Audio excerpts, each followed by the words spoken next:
Shalom jemaat Tuhan, jumpa lagi dalam acara Light of Revival, renungan firman Tuhan yang akan menuntun kita di sepanjang hari ini.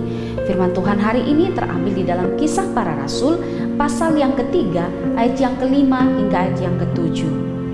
Lalu orang itu menatap mereka dengan harapan akan mendapat sesuatu dari mereka.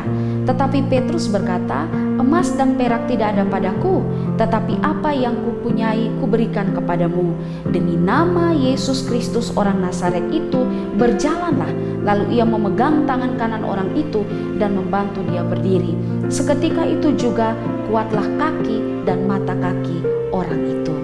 Yang dibutuhkan tetapi sering diabaikan. Jemaat Tuhan yang terkasih, teks yang kita baca ini mengisahkan tentang seorang yang lumpuh sejak lahir, dan biasa orang ini dibawa di pintu gerbang bait Allah yang biasa disebut gerbang indah, dan di sana ia biasanya mengemis, meminta sedekah kepada orang yang masuk ke dalam bait Allah. Dan suatu ketika Petrus dan Yohanes hendak masuk ke dalam bait Allah, si pengemis yang lumpuh ini meminta sedekah kepada mereka. Dan kalau kita baca teks ini, di sini dijelaskan bahwa pada saat itu Petrus dan Yohanes tidak memberikan sedekah atau uang seperti yang diminta oleh pengemis yang lumpuh ini. Sebab memang Petrus dan Yohanes tidak memiliki apa-apa. Ini terlihat di dalam ayat yang ke-6. Di situ Petrus berkata, "Emas dan perak tidak ada padaku." Tetapi kalau kita melihat ayat yang lebih lanjut, Petrus berkata bahwa tetapi apa yang ada padaku akan kuberikan kepadamu. Dan kalau kita membaca teks ini, kita bisa menemukan bahwa justru yang diberikan oleh Petrus dan Yohanes adalah membuat mujizat sehingga si lumpuh yang telah lumpuh dari lahir ini dapat berjalan. Saudara, Petrus dan Yohanes tahu bahwa uang bukan satu-satunya hal yang dibutuhkan oleh si lumpuh yang sedang mengemis ini, tetapi ada hal lain yang dibutuhkan jauh lebih besar daripada uang yang dibutuhkan oleh pengemis yang lumpuh ini, yaitu kesembuhannya. Jauh lebih besar apa yang menjadi kebutuhan dari pengemis ini adalah bahwa dia dapat berjalan kembali. Petrus dan Yohanes memberikan apa yang menjadi kebutuhan yang paling dibutuhkan oleh si lumpuh ini, yaitu kesembuhannya, pemulihannya dari kelumpuhannya, bahkan pemulihan imannya, pemulihan akan jasmani dan rohaninya.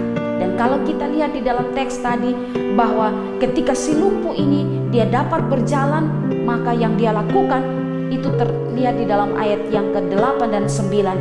Ia melonjak berdiri, lalu berjalan kian kemari dan mengikuti mereka ke dalam bait Allah, berjalan dan melompat-lompat serta memuji Allah. Seluruh rakyat itu melihat dia berjalan sambil memuji Allah. Ya, si lumpuh ini kemudian dapat berjalan dan dia kemudian memuji Tuhan, bersorak-sorak masuk ke dalam bait Allah. Dia memuji Tuhan dan dia bersorak-sorai bagi Tuhan. Dan di sini menunjukkan bahwa si lumpuh ini menyadari bahwa Tuhanlah yang telah memberikan mujizat itu, di mana dapat menyembuhkan dia sehingga dia dapat berjalan. Dari kisah ini ada pelajaran yang indah bagi kita untuk kita belajar, yakni bahwa sebagai orang percaya, sebagai orang-orang yang melayani, hendaknya kita melihat apa yang benar-benar menjadi kebutuhan dari seseorang yang ada di sekitar kita. Ini menjadi pelajaran penting agar kita lebih peka memahami kebutuhan dari orang-orang yang menderita di sekeliling kita. Bahwa yang dibutuhkan itu bukan hanya perkara jasmani, tapi ada yang lebih penting dari itu, yaitu perkara rohani.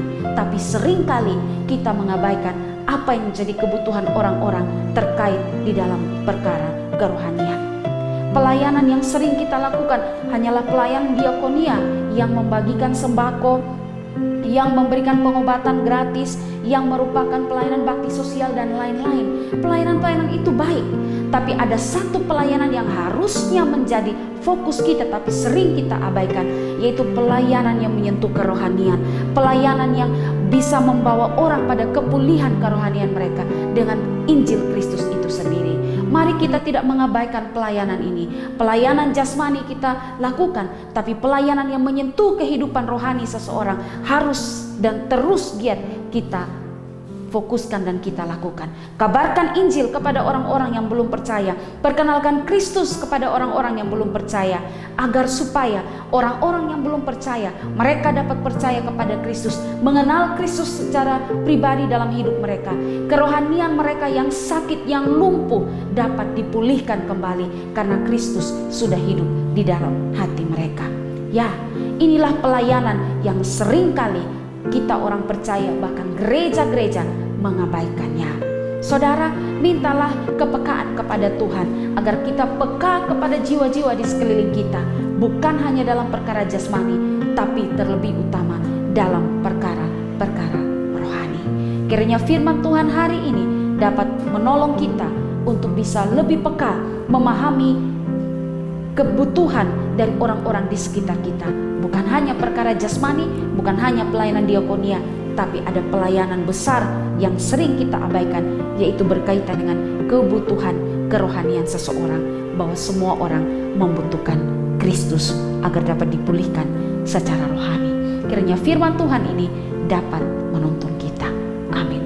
Mari kita berdoa.